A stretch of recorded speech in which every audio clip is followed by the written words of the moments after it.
And this piece is called, "You Never Finished Watching All of Our Shows, and Now It's Payback Time." Thanks to all the data sucked up by your viewing habits, we have identified you as the viewer with the most incomplete record of watching, with a shameful 1,267 unfinished series to your name. We represent the hard-working people from the shows on Hulu, Netflix, Peacock, Amazon, HBO Max, the pluses, Apple TV, Paramount, Disney, and Acorn. We added up the budgets of programming you wantonly abandoned, and it is over $14 billion wasted. Over 17 million work hours were spent by writers who busted their asses to weave cliffhangers leading to the next episode and complete storylines of fringe characters who may have been the killer. Who do you think wrote in that guy you thought might have slaughtered the family but turned out to be just a weirdo who likes to make his own hatchets and has a crazy wall of newspaper clippings? Who do you think you are? As payback for your lack of appreciation, we gathered our best showrunners to craft a narrative of how your already pathetic life will wind up.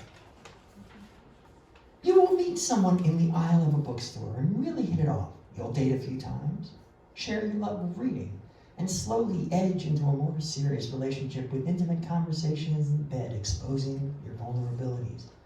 You talk about moving in, look at apartments, sign a lease, and then nothing happens. They won't ghost you, you won't be able to find them, you don't even remember why you were dating them, and instead take a job in a new city as a copywriter. You're a little uncomfortable with making new friends and pressures at the job, but soon go out to drinks with colleagues. You befriend an odd tech support guy. You suspect he's into some kind of computer fraud. You think you're being used as a ruse for his computer hacking, but you never find out because you are aggressively recruited to take another job in Finland. In Finland, you marry a gorgeous, wealthy woman who winds up murdered. You're a suspect in the murder and vilified by the town. You're not even sure if you did kill her, and you need to escape this madness. This will lead you to study with a monk in Taiwan and learn martial arts at a feverish pace. You have battles with rivals that continue to best you. You will have one rival you simply cannot beat. You know at some point you'll overcome this rival. At the same time, you've been reading a lot of Westerns and feel the urge to become a sheriff. As sheriff in a West Colorado town, a pseudo-religious cult has settled in and grown rapidly. You must balance the hatred this town has for the charismatic cult leader. The cult appears to be building up a cache of weapons and amassing vast funds of cash. You want to investigate further, but by now the cult has gotten the attention of the FBI and the ATF. Sidelined by the authorities with little to do as sheriff, you throw yourself into baking scones. You become a master baker, specializing in a unique sun-choked sourdough scone.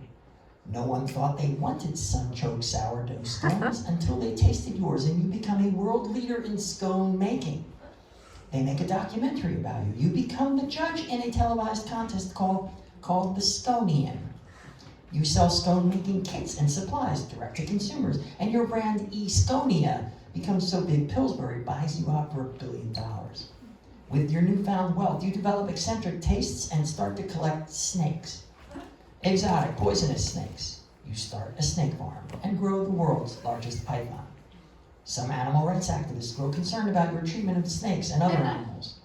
The python requires an entire Hereford pig every week. But your fame from scone making calls attention back to your murdered wife from Finland. Some amateur and online detectives start to look into your work history and your connection to a hacker responsible for ransomware attacks around the world. A 10-part true crime documentary comes out, which includes stories of a woman you dated long ago who claims you signed a lease for an apartment and never paid your half of the security deposit. You could be extradited to Finland and tried for the murder of your wife, but your lawyer strikes a plea deal. Ultimately, your infamy is so wicked, prison is the safest place for you to live out your days. In prison, you lead martial arts classes, teach scone making, and watch hours and hours of streaming TV, completing every single episode, every season of every show you watch constantly, and you really, really like every single show. You died quietly in prison with the remote in your hand, your finger on the pause button.